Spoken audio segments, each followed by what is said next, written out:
défenseurs de se resserrer. Évidemment, il reste maintenant un quart d'heure à jouer, exactement.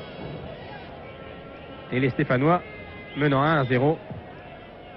But marqué à l'extérieur en Coupe d'Europe compte en double. Les Stéphanois sont largement satisfaits du résultat jusqu'à maintenant. On le serait à moins.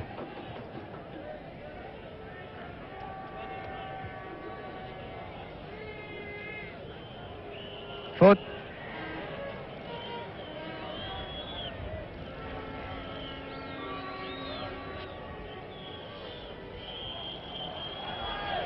Deina.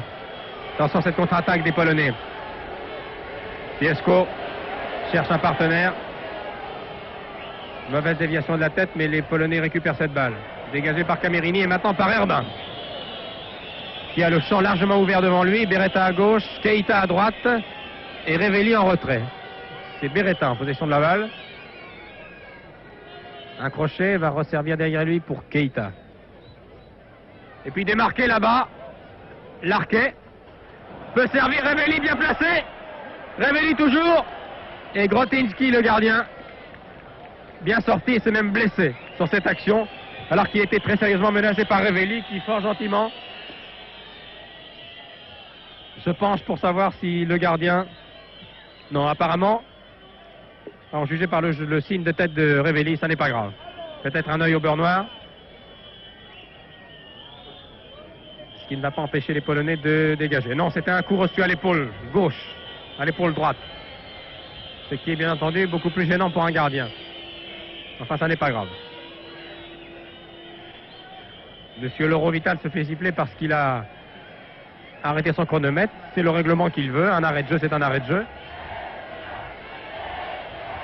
Legia scandent maintenant les supporters des avants polonais qui se signalent par un magnifique hors-jeu de Piesko, de 2 mètres au moins. Le public n'apprécie pas bien sûr, mais monsieur Lorovital, bien secondé par les juges de touche, monsieur Gisling d'Anvers et monsieur Remakers d'Anvers également, avait fort bien vu ce hors-jeu. Djurkovic, qui a bien tenu ce soir, je dis il a bien tenu car il avait été blessé récemment, il souffrait d'une hanche, le solide défenseur d'origine yougoslave. Et tout s'est bien passé pour lui. Deina, un crochet. Starchowski, dont c'est le retour ce soir en équipe première du Legia après 1 mois de suspension. Camerini a pu redresser son tir et met en touche. Diensko qui réussit à centrer. La balle va sans doute sortir. À moins que Carnus, oui, Georges Carnus a évité la sortie et servi Larquet. C'est reparti maintenant pour les champions de France. Vous voyez, nous avons entamé le dernier quart d'heure de ce match aller des 8e de finale de Coupe d'Europe. Oui, bon dribble de Szyszewski qui a effacé Djurkovic, toujours en possession de la balle. Smijerski. Smijerski toujours. Centre. But. Oui, but, rien à dire. Rien à dire sur ce but. Piesko bien placé. Sur un bon centre. Sur un très bon centre de Smijerski. À 12 minutes de la fin du match, les Polonais égalisent. Piesko, le numéro 10, l'avant-centre, se trouvant peut-être insuffisamment chargé ou surveillé, se trouvant à 5 mètres des buts de Carnus qu'il a pu battre facilement.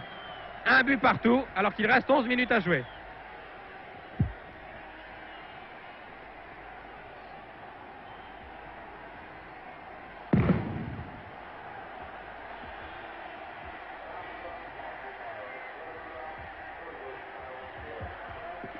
But de Piesko à la 80e minute de ce match. Keita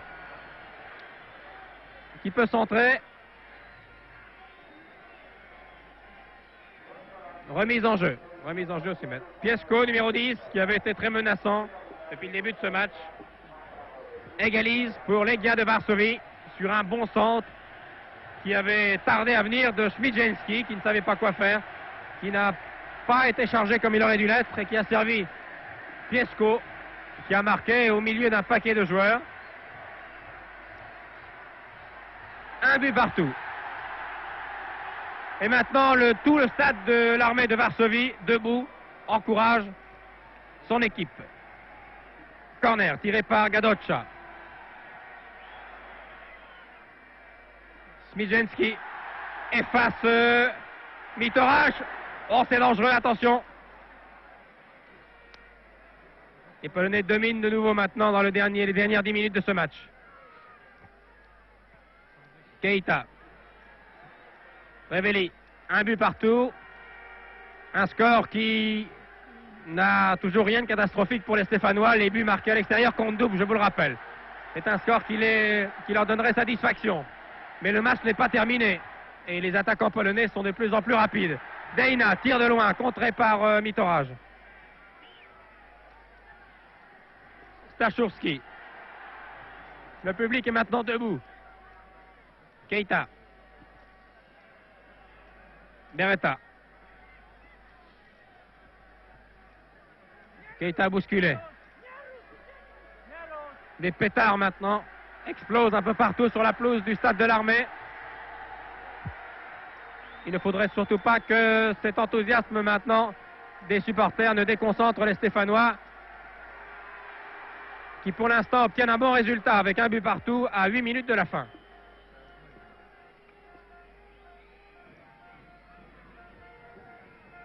Djurkovic, longue Jean Zambé maintenant.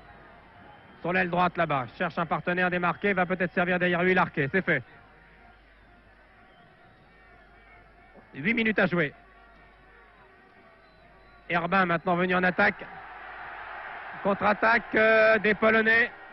Bosquier toujours aussi calme. Sert Djurkovic. Herbin maintenant.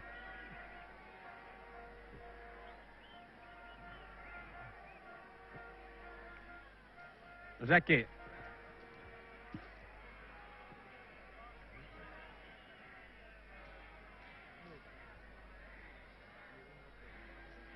Corner.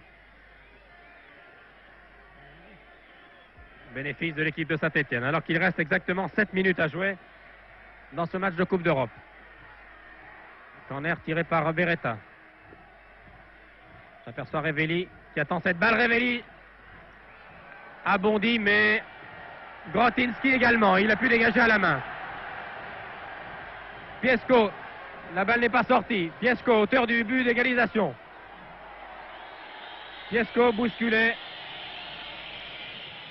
par Camerini. Mais la balle est sortie. L'arbitre accorde seulement la remise en jeu normale et non pas un coup franc. Si, c'est un coup franc. Non, touche. Deina de 25 mètres. Tire. But. Une faute de Carnu. Une faute de Carnu.